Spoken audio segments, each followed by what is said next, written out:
Hey, hey, hey, hey, hey, hey, hey, hey. Alright guys. Whew. Pawis na pawis po tayo. Kaayos na mga items. Para sa pundo. Para sa pagkikitaan. Alam niyo naman guys, every noon, araw-araw, hanggang gabi. Inabot ng alas 12:30. Alas 11, pinakababa. Nag-aayos din mga items para sa pundo. Ayan o, overwhelming na naman kami guys. Ayan o. Sobrang dami na. Kaya obligadong magbiyahe deliver na naman kami bukas. O rin halos sagad na bubong na guys. Yun o diba, yun sobrang dami na. Kaya yung aso namin sasagad na rin sa bubong. Mauuntog na yan. Alright. Sa sobrang dami. Kaya nga guys, nakapag video tayo, diba, pinangako ko sa inyo yung kailan ka-upload ko lang yung kayamanan para sa kusina, kayamanan para sa pagkain, yung dosi-dosi ng itlog. Alright, ngayon guys, may dumating, siyempre kayamanan din ng Pilipinas, kasi habang nag-aayos na ako mayroon tayong nakuhang kayamanan. Sosyo ko sa inyo, sigurado manghihinayang kayo kasi karamihan buo. Alright, ito nakita niyo ba sa harap ko? Kasama nating namnamin, kasama nating halongkatin, kasama na tayong manghihinayang. Alright, guys, nakita niyo to, daspan, bago pa yan. May tatak. Diba, nakita niyo, may tatak. Alright, walang gahi, walang galos, bago. Alright, okay. At electric fan. Guys, di ko alam kung boto. Hindi ko. Dog, suking maingay. Alam ko naman maalaga kayo sa alagang pulgas. Ano kayo, yung protect skincare kayo sa alagang pulgas. Alright, kasi yung balahibo nyo madalang na lang. Puro kay pulgas, alagang pulgas kayo. Okay, maingay. Kasi nag-i-introduce ako sa mga followers at viewers natin. Again, back to the issue guys. Back to the business. Itong electric fan guys, di ko alam kung buto kasi putol nga yung cordon.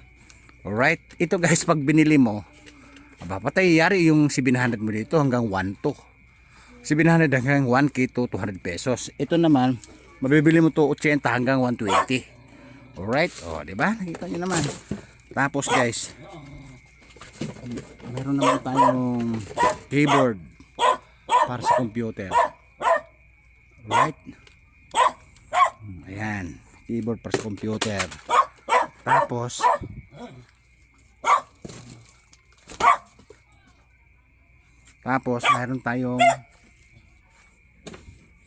meron tayong wall clock from Germany. Alright, ayun guys, oversize po yung wall clock nato. Hindi po to maliit. Pwedeng gamitin to. Pwede to kong gamitin, ora mismo lalagyan ko lang siya ng battery. Alright, ito yung sinasabi kong kayamanan sa Pilipinas guys. Libre, di ka libre. Na hindi na binibili. Ito guys, pwede ko itong gamitin kasi nanibago ko sa laki. Parang kasing laki ng sasakyan ng spaceship na alien Kasi pag normal lang guys na wall clock, maliit lang sinasama ko na sa plastic. Ito malaki guys parang pang ano to, pang governance wall clock po to. Alright, ito pag binili mo to sa mall hindi mo to mabili ng 500,000 po to. Oversize ang laki. Alright, susunod guys, meron naman tayong tatak. Ayan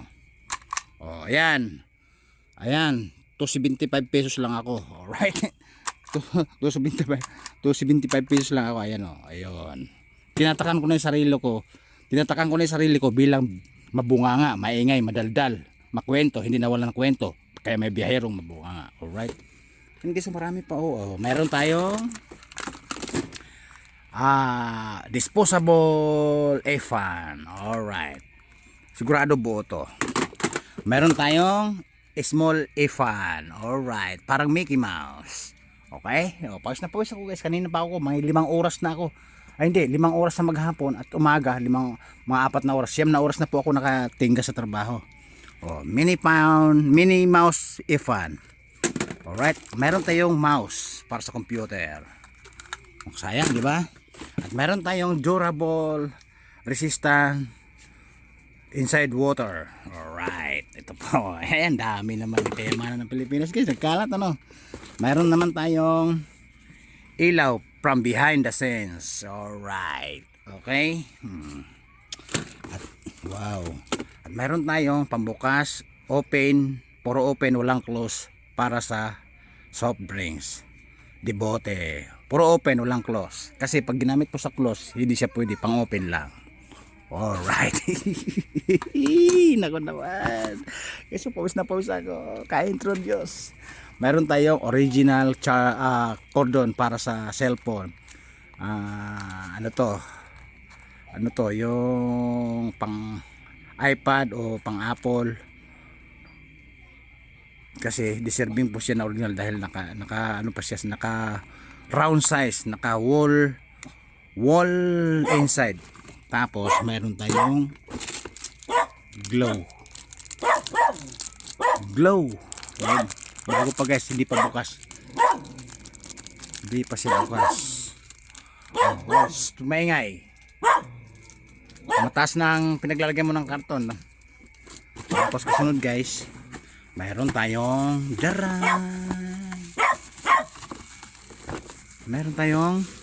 wow, di Bluetooth na speaker, bago, brand new. Ano? With FM AM, with USB. Alright. Bago guys. Nakita nyo na, yan ang sinasabi ko sa inyo, kayamanan ng Pilipinas. And first to the last. Ayan, laruan ng bata. Skateboard with three roller. Alright. Oh, ayan, luma lang siya pero buo. Alright. Oh, nakita niyo naman guys. Sa sobrang pawis ko, sa sobrang introduce ko, muli ay sabi ko nga sinishare ko yung mga kayamanan ng Pilipinas. Matagal-tagal din na walang sharing. Kasi tignan mo, nagkalat to. Hindi mo to mabili ng 5,000 lang kung sa brand new yan. O di ba, dahil kayamanan ng Pilipinas, dahil collection po tayo ng kayamanan ng Pilipinas, kaya nawi tayo sa libre, di ka libre. Kung maingay kang alaga sa pulgas ka, nag-introduce ako dito. Skincare yung balat mo, alagang pulgas ka, puro pulgas ka. Alagang pulgas ka, tahimik ka, shut up. Shut up. Right? Nawala ako sa i-wish you dito. Alright guys, ito again, lahat na ito, hindi mo ito mabili ng 5,000 lang, 5K. More. Libre, di ka libre. Kayamanan sa Pilipinas. Alright? Ito yung sinasabi ko sa inyo guys. Muli, mag-share po ako sa inyo pag may nadarating na mga items, kayamanan ng Pilipinas. Hindi ko kayo makakalimutan na i-share na ko yung kayamanan ng Pilipinas para sabay natin tuklasin, kalkalin, tignan at halongkatin para sabay tayong manghihinayang. Alright. Babu. Kayamanan sa Pilipinas. Sayang.